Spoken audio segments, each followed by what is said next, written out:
y'all, it's VJ. It's James. And this is A Sip and a Shot. Woo, woo, woo, woo, woo. First things first. Happy MLK Day, girl. Yes, it was a fun day off out of the Yes. office. Well, for us, for anybody that had to work, we're sorry, but I hope you got to enjoy it anyway. Yes. I guess technically we might be working right now. Technically, right. There you go. But in addition to today being a special day because of MLK, we also have a guest for our episode, our first guest of the season. Woo! We have the wine guy, Mr. James Glendinning. I think that's how you say it. That's right. Okay. Uh-oh. Hi, You go, James. hi. Can you hear us? I can hear you fine. Can you hear me? Yes, we can. Perfect. Did I get your last Yeah, name? you actually did it. That most people don't, but you did. Yes. I've been practicing all week. Well, before we introduce James, the wine guy, let's start with our drinks, y'all. So so we typically start off with our shot. Our shot today is called a gin and Titonic. I guess, play off a gin and tonic, Titanic. You guys should see the reel. It's very dramatic. But this is gin, lime juice, and Tonic water. And then we had a blue ice cube in here to represent the ice because it's a cold, icy day here on the East Coast.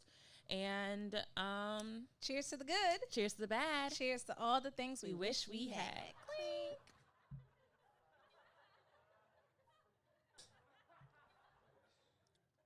Oh, Ooh. I think I put a little too much lime juice Woo! in our larger version of it to make for the group. But gin and tonic. Gin and tonic. It's ginning and tonicking. Okay. For the ice cube, we mix blue carousel. That's the thing we forgot. Yes. We mix blue carousel and water and made ice cubes with that. Froze it, smashed them. It was a very, You'll be able to see that real yes. pretty soon. Okay, our sip, because if you're in the D.C., Maryland, Virginia, North Carolina, South Carolina, Georgia area, it snowed. This side of the coast. This side of the coast, it snowed. And I think, did it go up north? I have no idea. So we decided to do a hot buttered rum. Yes, VJ has been wanting to do this drink for a while. Yes. And so we finally did it. It was the perfect opportunity for it. Perfect time to do it. So in this, you have to make a compound butter. It's unsalted butter, brown sugar, cinnamon, nutmeg, allspice, everything you basically put into like a sweet potato pie, pumpkin pie, a little vanilla extract, and then 2 ounces of rum. How many ounces of rum did you put in here? 2. Okay. And then I multiplied that to make multiples. And then you're supposed to add... I multiplied it by 4. So to make like a big amount for everybody here. And then you're supposed to add on boiling or hot water. Yeah, hot water. Now, when I poured it out for us in studio today, I did not leave room for VJ and our water. So it might be a little stronger than anticipated. We were rushing, trying to get things done. So here we are. Hopefully it tastes We weren't good. really rushing. We just to pour, yeah. Yeah, to pour. And James is drinking a glass of wine. Can you tell us what wine you're drinking? So I'm actually just got this. This is from I'm sitting here backwards in the thing. This is from my friends at Darrenberg, which is one of my favorite Australian wineries. This is a glass of what they call their hermit crab. It's a Marsanne Viognier white blend. Ooh. Well, cheers, everyone. I will say I kind of wish I was there with you. Hot buttered rum is one of my favorite hot cocktails, so you guys picked a good one. Oh, Yes. we've never had it before. I've had it before. I've never made it before.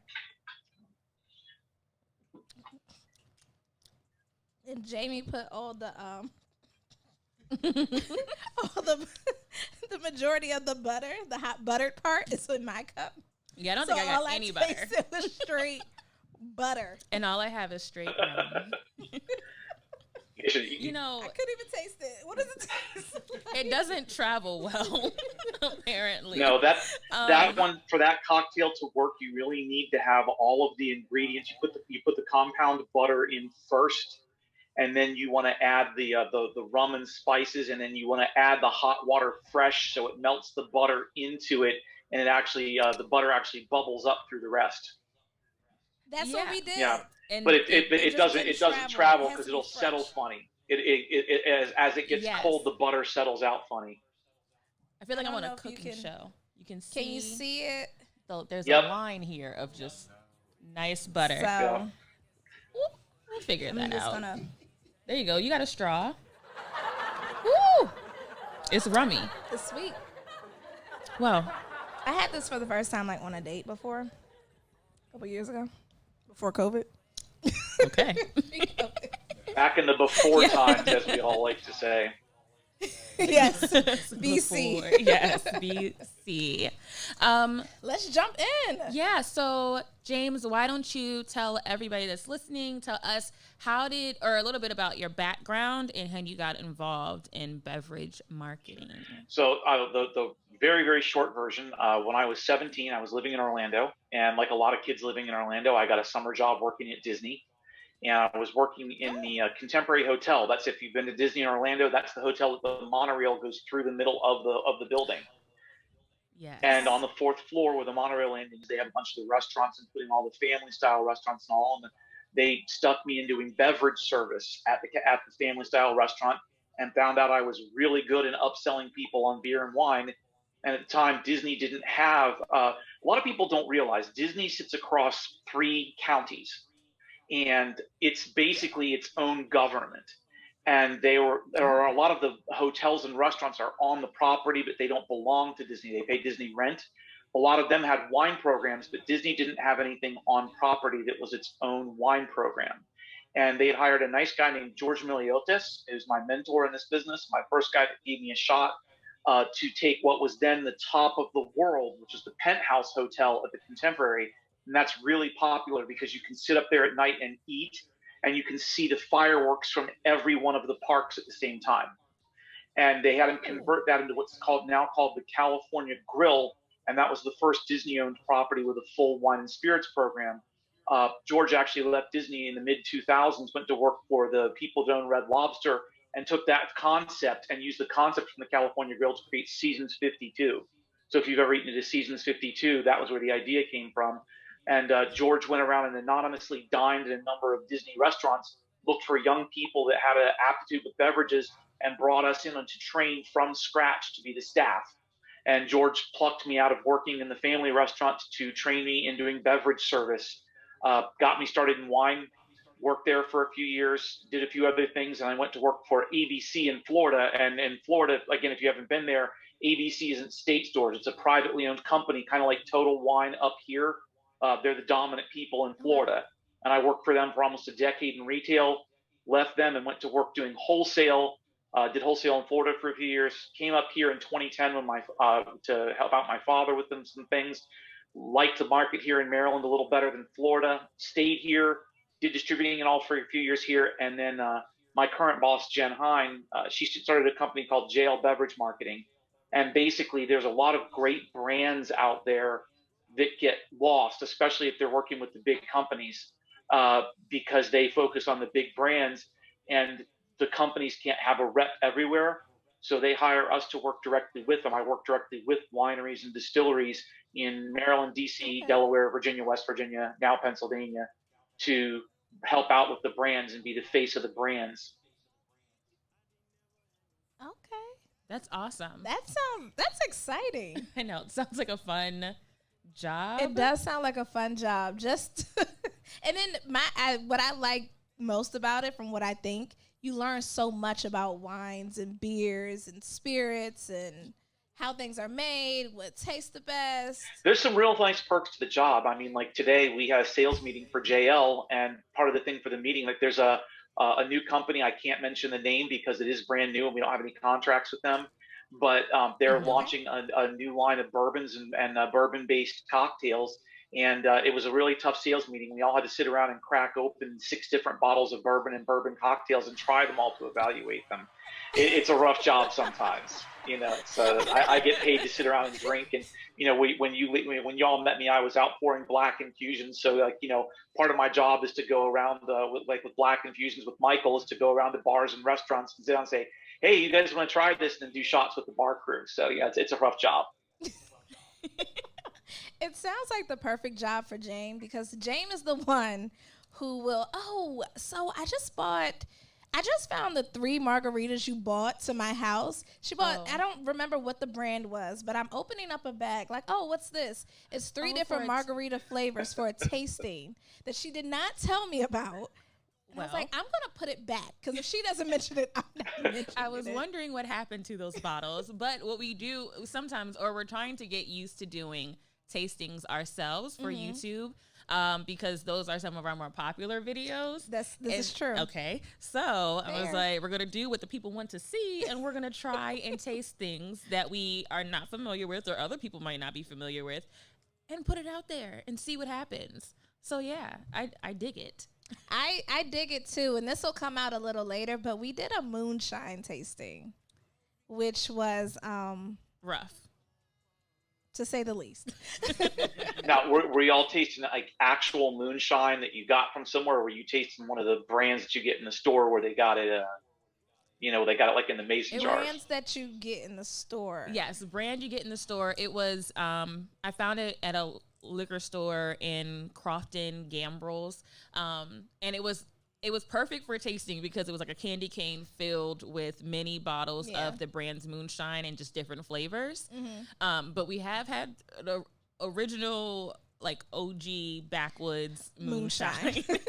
Yeah, I will say most of the brands that you all see commercially out there, and I'm not going to mention any names, but most of the brands that you see that are moonshine in the stores, a lot of those are just what you call neutral grain alcohol, or neutral grain spirits, and it probably is basically some sort of ultra distilled vodka with flavoring in it.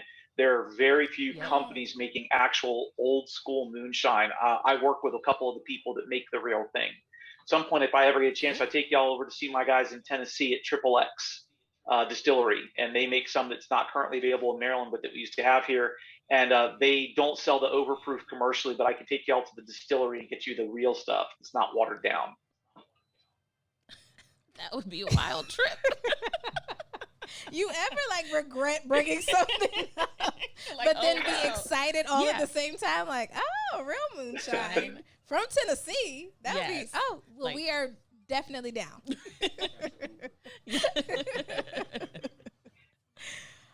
One of the places James told me that you guys met was at was it Total Wine? Crescent. Yeah, up the street from where you live in Bowie. And I think I have the bottle of wine at the house still. Oh no, we drank it. It was the Rain Door Cava. Yes, it was, and it was very good. My family loved it. Okay. It was. Was it Cava like champagne or Yeah, I think so. So James. Well, Cava is so every country has their own thing. Of course, champagne has to be from France. Cava is the Spanish version, and Cava might be made with the champagne method, might be made with the Charmat method, which is what they used to make Prosecco. This is a difference in scale. Champagne, you make it in the bottle. Charmat, you make it in a big tank. That's the only real difference. And with Cava, it's different grapes than champagne, because to be in champagne, you can only use 3 kinds of grapes. Since this is Spanish, they're using Spanish grapes instead of the French grapes you'd use in champagne. What stands out about the Rain d'Or, and actually if I thought about it, I would have brought a bottle up to show off. But what stands out about Rain d'Or is that most cavas you see here are either brut or extra dry. There's a few that you see that are nectars, which are really sweet. The Rain d'Or white is a semi-sec, which sits exactly in the middle of the scale of sweet to dry. They're very unusual. And then the rosé is a nectar, which is very sweet. And there's not anyone else really doing rosé nectar. That's one thing I didn't mention that I kind of love about where I am with my job and what I do. I don't work for a corporate group. If I were working for one of the big distilleries, or not one of the distilleries, I should say, if I were working for one of the big production groups, and there's nothing wrong with these folks. I know some people there, like the people who have Sazerac, for instance. That's a big brand. They own like Buffalo Trace and a lot of other big name brands you would know about. And I know the Sazerac people, but that's a big corporate group. Or if I were working for one of the big corporate distributors like Southern Wine and Spirits, again, great group. I work with them. I have brands with them. But I'm kind of beholden at that point to whatever the guys at the corporate office somewhere far away where I have no input pick. Working for these smaller groups here, as I said, I'm working for a small group where I am the number 2 person, when we want to bring on a new product, we get to sit down and evaluate it. And it kind of gives me the advantage of not really ever having to go out and promote things that I don't believe in.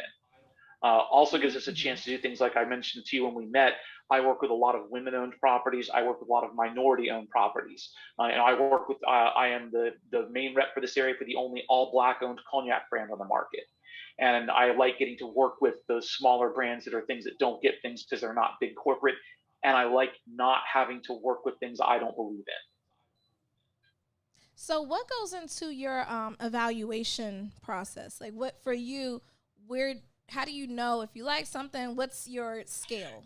Well, we look at what is, first of all, we think the quality level is. And then from the quality level, we also have to look at the value level. Like, if we're looking at, say, a vodka, and I'm using vodka as an example because that's a really oversaturated part of the market. We're launching a new vodka this month, in fact, but it's a more affordable range. Somebody comes to us with the vodka and say, yeah, we want this to retail for $50 a bottle. Unless there's something exceptional about it, we're going to pretty much laugh them out of the room because launching a $50 vodka is insane. There's almost no room for it. So we have to say, is this a category where the price is going to bear what you are saying that you need to sell to make your number?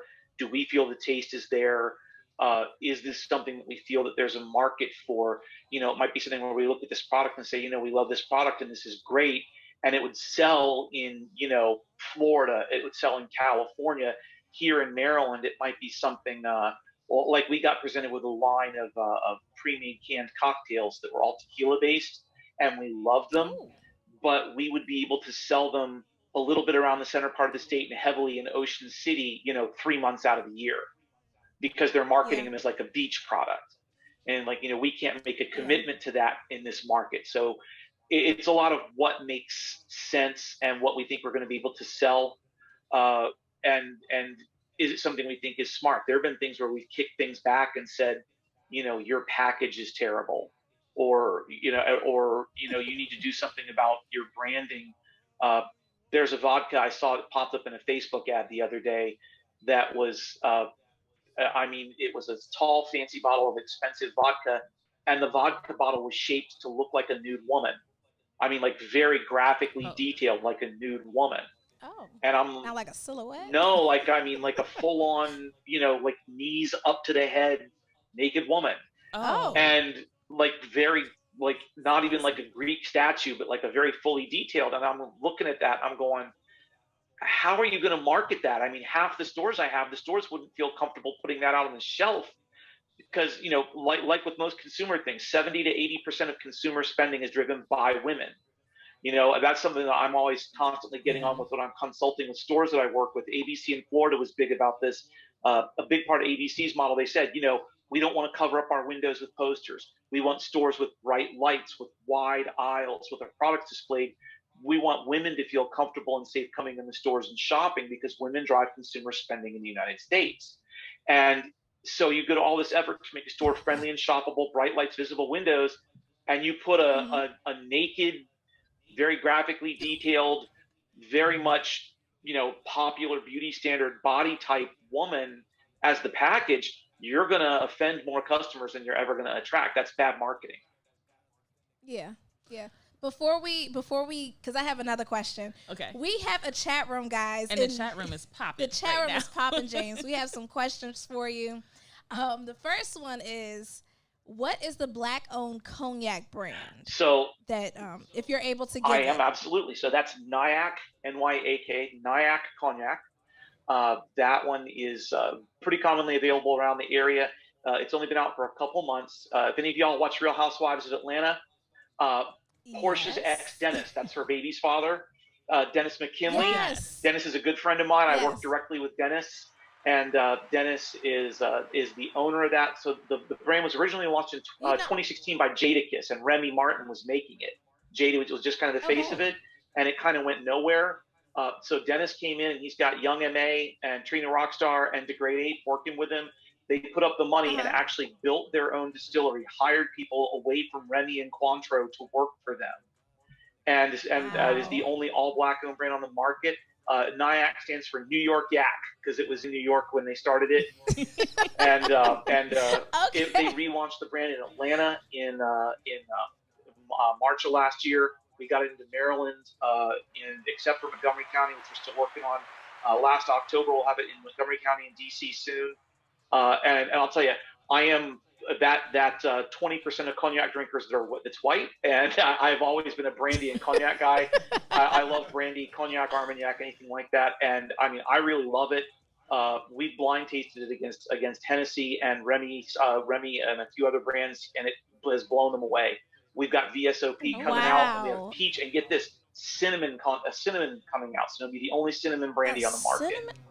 So those are coming out later this year. I'm a cognac drinker. Yes. In fact, I am a Hennessy drinker. Yes, she is. I love Hennessy. But a funny story is a friend of ours was actually at Crescent when Dennis was there. I was there. I live right up the street. Oh, I was there that day. See if you would have went. She called me immediately and she said, "Hey, Portia's ex is up here." As soon as I got there, he had left though, and I think he was towards the end of his thing. Mm-hmm. So that's full circle moment. Yeah. Yeah. We just done a week early. Dennis is a great guy. Yeah. What you say? Despite what they show on television, he's a great guy. Heavily edited. Another question is. Yeah. See. Another question is, how much does the brand name influence how well you believe a line of liqueur would sell? It really depends because it can be awfully hard to overcome a brand name. So, like as an example, was a brand. I don't know if y'all have ever had it on the show when you've done liqueurs. There's a brand of liqueurs called Luxardo.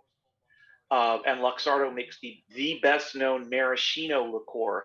And despite what you think when you hear maraschino liqueur is not terribly sweet. It's not like maraschino cherry syrup. And it's used in a lot of cocktails.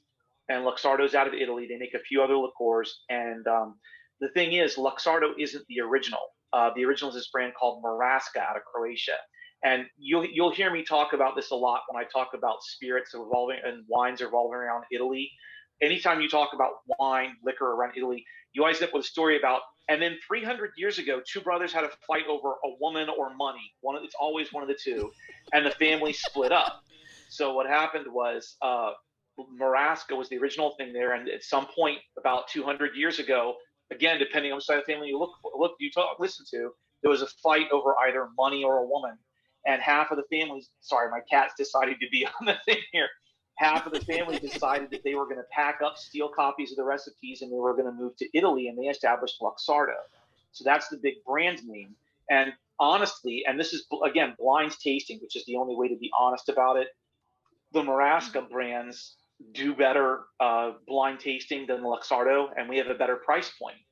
But we can't always sell as much Maraschino because, I go to a bar, and they're like, but everybody knows Luxardo. That's what we're going to use for our drinks. I'm like, this is the original and it's less expensive and it's better quality. And they're like, but everybody knows Luxardo. So that can be an uphill battle sometimes. That's why, like I said, when you met me, I was out doing that tasting with Rain Door, or when you see me out doing the tastings with NYAC or some of my other brands, because with a lot of these brands that people don't know as well, if somebody walks in the store and they don't know what NYAC is and they see NYAC next to a bottle of Henny, they're going to pick up the Henny because they know what Henny is. Right. Yeah. I got to put that in front of people. That's why I get a job. The questions are really coming in. Questions are really coming in. We're going to do this question, and then we're going to take a break and be right back with you guys. When you do anticipate the bourbon line, when do you anticipate the bourbon line being available in the market? That's still up in the air. We're still evaluating the brand. We haven't made a decision yet. I will say there's another brand called Ruddle's Mill that we just launched right at November of last year. We can't keep it on the shelves for the bourbon. The rye, actually, I like the rye a little better because I like rye for cocktails. But the Ruddle's Mill, we're really dominating with that. But we brought it out 2 months ago. That's the other thing that's kind of part of that market thing there is if we're putting, it takes us at least 6 months to get a brand established. And if we're putting a lot of effort into one brand, we can't necessarily bring out something that's competing right on top of it and put as much energy in. Okay. That makes sense. That makes sense. Okay, guys, do not worry. James isn't going anywhere. Keep sending your questions. He will answer as many as he can. We will be right back with the Sip and a Shot on Plugged In Radio Network. Hey, everyone, it's VJ. It's James. And this is A Sip and a Shot. Woo-hoo-hoo. We are back. Before we jump back in, let you know what our sips and shots were for this week. Our shot was the gin and Titonic, which is gin, lime juice, tonic water, some blue curacao ice thrown in there like the ice cube, making things a little sinky and Titanic-y and mesmerizing. And our sip today, she's so dramatic. Our sip today was a hot buttered rum. It's cold outside, so this is a nice drink to not travel with, but make in your home. And we had rum. We made a butter compo with butter, your cinnamon, nutmeg, allspice, vanilla, brown sugar. You mix that all together. Add hot water. Add some hot water, and you got a hot buttered rum. And there it is. It's actually pretty tasty. Yeah. It's actually pretty tasty, I will say. And then we have our special guest of the day, Mr. James Glendinning. He has been doing amazing. We've been getting tons of feedback. The chat has been going crazy. People are asking you are future goals. How do we get a job there? Like, how do you do internships? Everything. How do they get involved? It's been crazy. How you doing, ladies? Sorry, I makes you like a James Bond villain here. The cat is determined to be in my lap. So while we were away, I grabbed two things. So since we were talking, people are asking. So this is Nyack Cognac. So if people are looking, that's what it looks like. And the bourbon stuff. So this is Ruddle's Mill. Like this is the newest bourbon on the market. You see, it's all small batch, very small number. There is a single barrel of this coming out in the next couple of months as well. So this is the hottest new bourbon on the market here in Maryland right now. Okay, y'all. Y'all better pay attention. Inside scoop. We have inside scoop for you guys. Yeah, got the VSOP, the VSOP of the Nyack, the single barrel of the Ruddle's Mill, and then it's not going to technically be cognac because you can't call it cognac and flavor it, but we're going to have the peach and the cinnamon Nyack coming out too. So.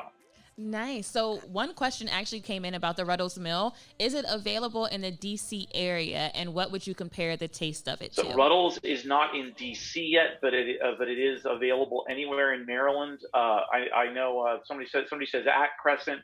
I don't know off the top of my head if Sean at Crescent has it in, but if not, Sean can order it. The other thing I would say, right by the DC line, one of my favorite places there for whiskey is my guy Akeem at New Kaywood Liqueurs, which is over in Mount Rainier, right near Era Wine Bar. It's the only black-owned wine and liquor shop in that area. It's one of only two in PG County, and the only one in that area along the DC line. It's not far from the Costco over by the DC line.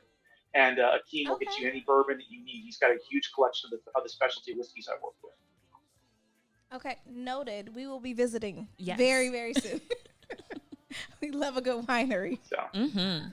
Yeah, I was as I mentioned, it's coming up in this business. It's partly because of my family. I've always liked to try to work with black-owned businesses. I had a foster brother growing up who's black, actually from Baltimore here, and we kind of split time between each other's families growing up a lot. So, I get to always want to try and give back a little bit to the community that helped me out when I was young. So. That's beautiful. Yay. We love that. One of the questions I had, I was talking to Jamie about earlier was, what is the hidden or unsung liqueur that is out? Did we already talk about that? No, we didn't. Like something that people should try but wouldn't think to put into a drink or purchase. It's like a mixer. I'll tell you, there are so many out there. The average person has maybe 2 or 3 liqueurs in their house. Most people have either a curacao or a triple sec, one of those two. Mm-hmm. They might have like a peppermint or some other kind of mint schnapps. Check. And they probably have some kind of amaretto or some kind of something similar to an amaretto, if not necessarily an amaretto, another nut liqueur like that.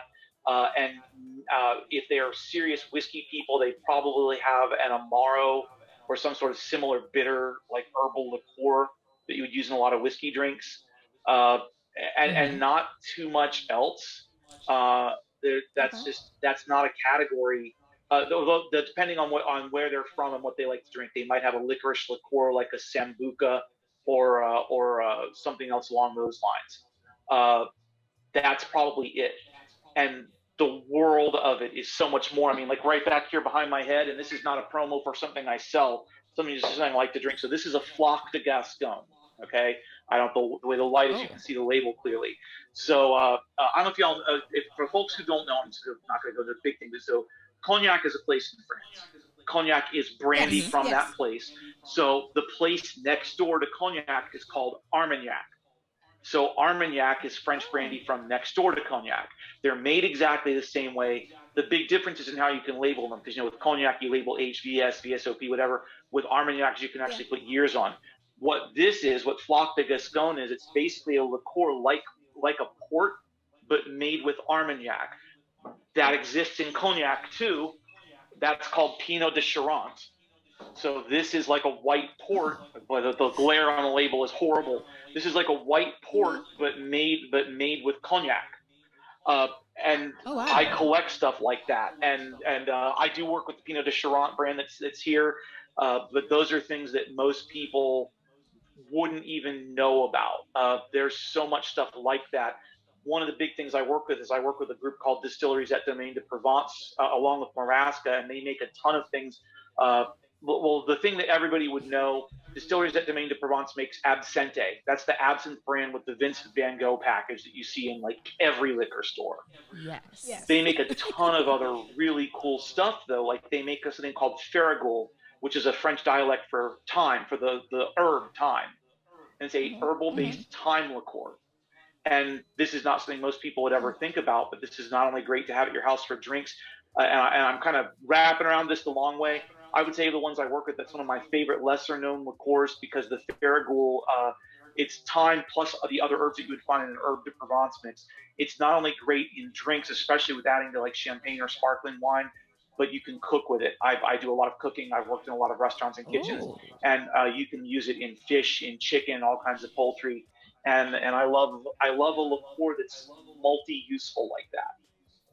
Yeah. So that's cool. That's what I'm trying to get into, because with this podcast show, we make a lot of drinks, and we try to reuse in different recipes. We try to mix and match a lot of things.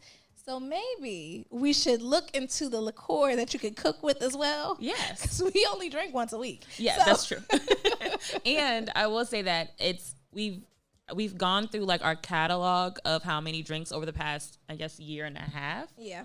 Almost 2 years that we've been working on. And it feels like we're running into making the same thing over and over again. So trying to find something that, is not common or, not like something that we use a bunch will be really cool to try something out on our non-podcast podcast. Non-podcast podcast. Well, I'll certainly, radio show. I'll be happy to help. Well, if it's not me telling tales out of school, is it all right if I mention what we were talking about doing for next month? Yes. Yeah. So you ladies are talking about having me on next month for National Margarita Day. And one of the things that I work with is this product called Damiana Guanacada. And Damiana is an herb. And if you Google Damiana, you're going to see a picture of this bottle that looks like an old school, kind of what I was talking about the naked lady thing earlier. But this is like like one of those old school, like kind of full figured, like mother goddess sort of figures with this yellow liquid inside. And Damiana is an herb that best way I can describe it is taste and profile is somewhat like chamomile. If you all have had chamomile tea, it's some flavors somewhat like that. Damiana only grows in one area of Mexico. And when the margarita was originally invented, Damiana was what was used to make margaritas. And there's one distillery that makes Damiana liqueur, and the liqueur is so closely associated with the herb. If you look up the herb on Wikipedia, there is a picture of that spirit bottle on the Wikipedia entry, because they are so closely identified. I didn't know about this when I started working with the brand. I Googled it and found it that way. And the thing is, because that herb only grows in Mexico, and there's one distillery that makes the liqueur. When margaritas caught on with American tourists, and it became this big thing to have margaritas everywhere in the United States, there wasn't enough. They couldn't get it. So somebody came up with the smart idea of substituting triple sec. But as you can imagine, triple sec is an orange liqueur, or sometimes using Cointreau or Grand Marnier or other orange liqueurs. But it was made with a chamomile liqueur, or was something that's close to chamomile. The flavor profile is entirely different. And if you go to some high-end bars at some of the good resorts in Acapulco or around Mexico City, they still make the original margarita.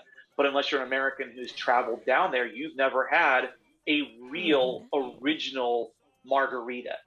So you're going to get a chance to do that. And that's also something that's a liqueur that, because there's nothing else like it, you can do a bunch of different variations on cocktails. And you can also get into doing cooking with it as well. The other thing there, if I can turn around, because I think I know where this bottle is in my giant pile of booze here. Collection. That's like, this is not, y'all aren't even seeing like a tenth of the alcohol in my house. You have no idea. Like if you go down into the base, like my basement or my boss's basement, anybody that does what we do, there is so much liquor around. I was actually looking for a bottle of the Maraschino Liqueur. I can't find a bottle of it off the top of my head. I thought it was up here. But that's something there. Like I said, people hear maraschinos and they're thinking maraschino cherries, which are uber sweet. Yeah. Maraschino liqueur is not terribly sweet. It's actually fairly dry. But that's something, if you're a Manhattan drinker, which that's one of my favorite cocktails, rather than putting a little bit of cherry juice in there and using the vermouth, I will swap out the sweet vermouth for the lightly sweet maraschino liqueur and add that additional cherry flavoring to my Manhattan. That's another reason why I say I like rye for cocktails, because rye being drier than bourbon, the problem if you're making a Manhattan, you start with something sweet like bourbon, you put in sweet vermouth, dry vermouth, and a little bit of cherry, and it's over the top. You start with rye, you get a better balance. So, but that's something that, people wouldn't think about that with the maraschino liqueur. And while it's a little sweeter, if any of y'all ever make fondue at home, or if you're making if you're ever making Black Forest cake, that is one bottle that I know is sitting right here. I just moved it earlier when I was getting everything rearranged for this. This is just sort of a generic Kirschwasser, which is a dry cherry brandy. Kirschwasser is I keep that in the house because that's what you use to make fondue. It's what you use to make Black Forest cake. Like I said, I cook a lot. You can use maraschino liqueur in place of that. So that's one of those things there that having a bottle of it in your house, it's multi-purpose. Okay. Wow. I'm super excited about next month. I know. My favorite all-time drink is a margarita. And on this show, we have made Thanksgiving margaritas, harvest margaritas, skinny margaritas, pomegranate margaritas. But there's never enough margaritas for me. So I'm very excited to actually taste the original margarita. Yes. And probably make it every day, I feel like. Yes, that is her thing. Even for Cinco de Mayo, we did a YouTube video with 5 different types of margarita. And we kind of went margarita overboard. Yeah, we went margarita overboard. So we're very excited for next month. So you guys better check back in. Check out James. I will warn you ladies about one thing. The reason, now with the Damiana, there is actually a reason that it's in that bottle that I said looks kind of like that fertility goddess statue. It is actually based, I can't for the life of me remember if it's an Aztec or a Mayan at this point. The bottle is based on a fertility statue that they found in one of those ruins. The reason for that is going back to pre-Spanish colonizing days, Damiana was prized by the native peoples of the Mexican, what we now call Mexican area, as a fertility herb. So one of the reasons why that they would give women margaritas when they were taking them out was because supposedly to promote fertility. So just warning y'all, I'm not responsible for anything that happens after the podcast if y'all go home with your boyfriends afterwards. I'm just saying. So we might not be trying. Listen, everybody's going to go home to their own house. just take precautions. Take precautions. Stay clear for like a week and a half. There you go. Just don't even want to risk it. I'm going to try it, but I'm not going to to make sure to stay locked That's down. good to know. That's a very good that's why the bottle looks warning. that way. They at least have a valid reason for making the bottle look like that. Right. And I think women are more comfortable with a goddess versus a stereotypical body type. Exactly. There you go. Hey, That is. Well, it's funny because you'll talk about that. Do y'all know the true liquor trivia? Do y'all know where the phrase honeymoon comes from? No. I used to. Have y'all ever had mead on the show? We have not. No. So I actually work with Four Quarters Meadery out of Pennsylvania. Mead is wine made out of honey, and made from you can make mead a couple different ways. You can make mead that's more of a beer style. So local here in Baltimore, Charm City Mead works right here in Baltimore. The mead that they make is more of a beer style mead. Or if you go up to my buddies at Four Quarters, which is in Pennsylvania, 10 minutes north of the state line from Hagerstown, they make more of a honey wine style. Linganore here in Maryland also makes a really good honey wine style. Yes. If you go to the Maryland Renaissance Festival and you get mead, you're getting Linganore's mead. That's more that honey wine. So I feel like I've had it. I've had that, yeah, but we haven't had it on the show. Well, the whole reason I bring that up is what's up with honeymoon. That was a Celtic tradition primarily in Ireland. And when a couple got married, they would, because at the time, I mean, everybody's kind of, relatively poor and living in small villages. There weren't a lot of big towns. We're talking like, medieval times, 12, 13, 1400s. They would have like a little, like kind of like vacation cottage, for lack of a better term, like just outside of the village. And when a young couple was getting married, they would have the whole cottage stocked with like everything they would need to eat or drink, and the whole town would chip in to take care of the couple's jobs for the week. And they would pack it up with 2 weeks worth of mead. And the whole idea was that basically you would go spend 2 weeks outside of town getting drunk every night and making babies. And that was where the term honeymoon came from, because they gave you 2 weeks of honey wine to get drunk and celebrate your wedding and get your babies on. That makes a lot of sense. It does. I'm like somewhat surprised, but also like mind blown. It's good to know. It makes sense. This is where it came from. That's so cool. Now I'm a little bit worried about drinking honey wine as well, but 2 weeks is a lot of. 2 weeks is a long time. And they did their jobs, like. No, they didn't do their jobs. No, I mean like the people in the village took care of everything. Yeah. Like, wow, what a community. That might be where the phrase "it takes a village" comes from the start. No, that comes from Africa. From the start. Oh well. Yes. That absolutely could. That's I can't remember that if I'm remembering correctly. So like I mentioned, I work with some people from South Africa, but I'm pretty sure that the original "it takes a village" that comes from Yoruba, Western Africa, around Lagos and Nigeria. Is that phrase is translated out from Yoruba. So there you go. For our Niger people. Okay, we are learning a lot. Yes, we are. This is very exciting. I love it. I work with a few brands from Africa, so I'm a junk pile for trivia. Both unless people are asking sports questions, because I'm trash at sports. You don't want to, I'm the guy that you want on your team in a bar trivia league. So There we go. Got us for that one. There we go. What would you say is your favorite cocktail or drink? I mean, so my biggest love, I mean, obviously I got started with this out of wine, but my biggest love after that has got to be whiskey. And I mean, I have, God, with all the various types of whiskeys in this house, I mean, there's, a row of single malt Scotch. That's a bottle. There's a bottle of Indian whiskey up here. That's number 7 on the Whiskey Advocate list. That's a bottle of Japanese 9-year-old whiskey back here. Whiskey is my great love. All kinds of whiskey from just about anywhere. And if I had to pick one cocktail forever, I would be very hardly torn between a properly made gin martini and a Manhattan. It just depends. And the only reason I would have trouble deciding is because on a warm summer day, I want a nice cold martini. On a cold day when I'm sitting around the fire, I want a nice deep whiskey cocktail.